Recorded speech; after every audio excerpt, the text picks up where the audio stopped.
Yeah, hello again. This is Andrew Culkin, and again, I'm the author of Amanda, A Cautionary Tale of Alcoholism. It was the story of my wife's 20-year decline with alcoholism and her passing a little over 3 years ago. Today I want to talk about breaking point.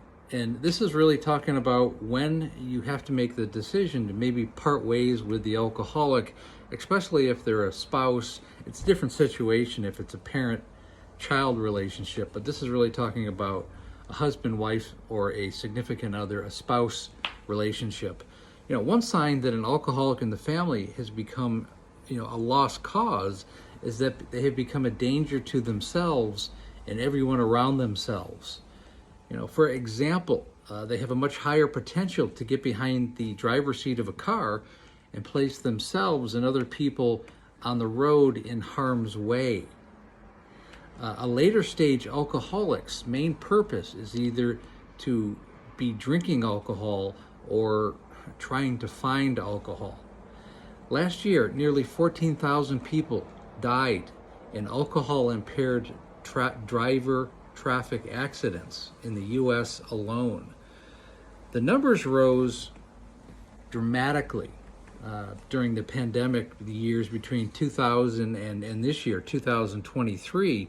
There was a 25% increase in alcohol-related deaths due to COVID, just by the nature of everything was shut down, the added stress, the financial stresses, and just being closed indoors. All of these reasons, affected the increase in alcohol.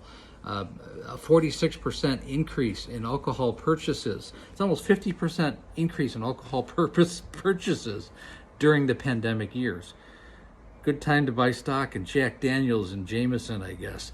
The other thing is, these statistics will have consequences that will be far-reaching into the next generation. The most obvious reason to part ways with an alcoholic spouse specifically is that they are physically or mentally abusive. There's no place for either abuse in any functioning relationship. Understand the signs of abuse. If you've been physically attacked, it's time for an exit strategy.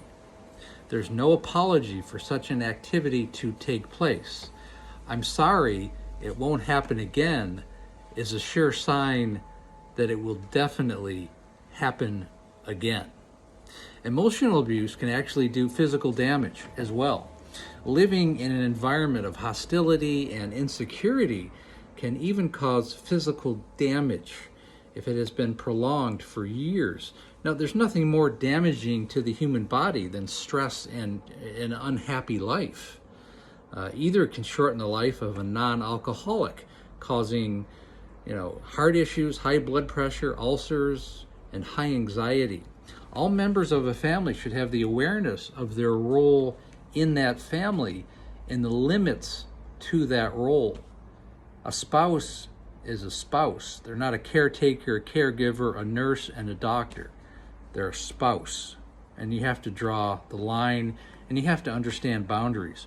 Awareness of the effect of the addict is having on yourself or oneself can be the determining factor in making the decision to leave or not.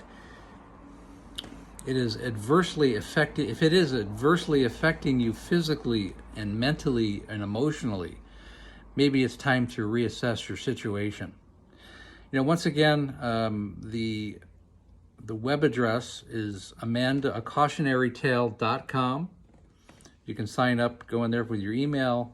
You can go to the website. There's lots of pictures and things going on. Book's coming out this fall, likely October. Go in there for pre-orders. Please like and share this, and we will talk again soon. Thanks for listening.